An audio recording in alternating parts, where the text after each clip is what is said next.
उन्होंने हमें लूटा, गैरों में कहाँ दम था, और मेरी कश्ती वहाँ डूबी जहाँ पानी कम था। बस इतना सा मैं कहूँगा। और ये चुनाव है, इसमें मैं लगातार पहली बार चुनाव नहीं हारा।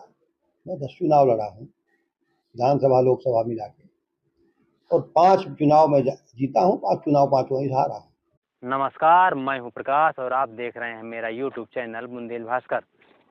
चुनाव परिणाम आते ही भाजपा प्रत्याशी का एक विवादित बयान फिर से सामने आ गया है। भाजपा प्रत्याशी रहे आर के पटेल ने अपनी हार का ठीकरा भाजपा कार्यकर्ताओं के सर पर ही फोड़ दिया।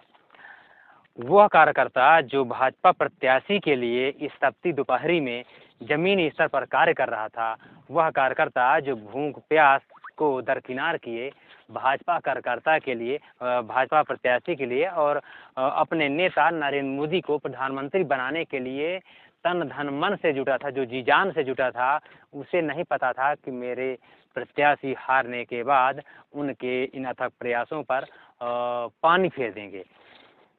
मैं बात कर रहा हूं लोकसभा 48 के भाजपा प्रत्याशी रहे आर के पटेल की। आर के सिंह पटेल का आज एक वीडियो सोशल मीडिया पर तेजी से वायरल हो रहा है। अपनों ने हमें लूटा, गैरों में कहाँ दम था, और मेरी कश्ती वहाँ डूबी जहाँ पानी कम था। बस इतना सा मैं कहूँगा। और ये चुनाव है, इसमें मैं लगातार पहली बार चुनाव नहीं हारा। मैं 10 चुनाव लड़ा हूँ, विधानसभा लोकसभा मिला के, और 5 चुनाव मैं जीता हूँ, 5 चुनाव पाँचों ही हारा हूँ। बूथों से लेकर के, शक्ति केंद्रों से लेकर के, मंडल और जिले तक के हमारे जो पार्टी के संगठन के बहुत सारे, हमारे बहुत अधिकांश हमारे लोग थे, वो पूरी तरह से मैं समझता हूँ कि भीतर घात कहो या खुल के घात कहो, वो एक जातीयता के पक्ष में खुल करके वो अपना मुखर होकर के गए। और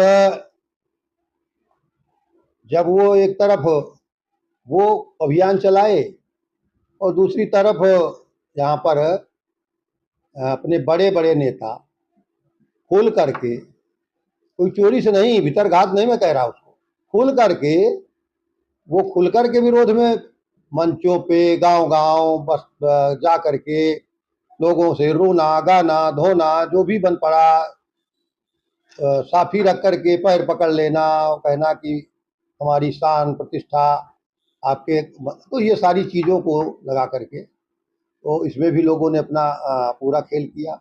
बड़े बड़े नेताओं ने बूथ का तो उसको धमकी दी गई, बूथ वालों को बस्ता न लगाने के लिए हिदायत दी गई, तमाम चीज़ें, सब झंझावात चला। पूर्व एक शायरी सुनाई। वह शायरी इस प्रकार थी कि हमें तो अपनों ने लूटा, गैरों में कहाँ दम था, हमारी कश्ती वहाँ डूबी जहाँ पानी कम था। शायराना अंदाज में जवाब देते समय आर के पटेल को सुनने वाले लोगों ने यह नहीं सोच रखा था, यह समझ नहीं रखा था कि आर के पटेल उन कार्यकर्ताओं पर ऐसे सवालिया निशान खड़ा करेंगे, ऐसा आरोप लगाएंगे जिन्होंने इस तपती दोपहरी में अपना जी जान लगाकर भाजपा प्रत्याशी को जिताने के लिए पूरी मेहनत की।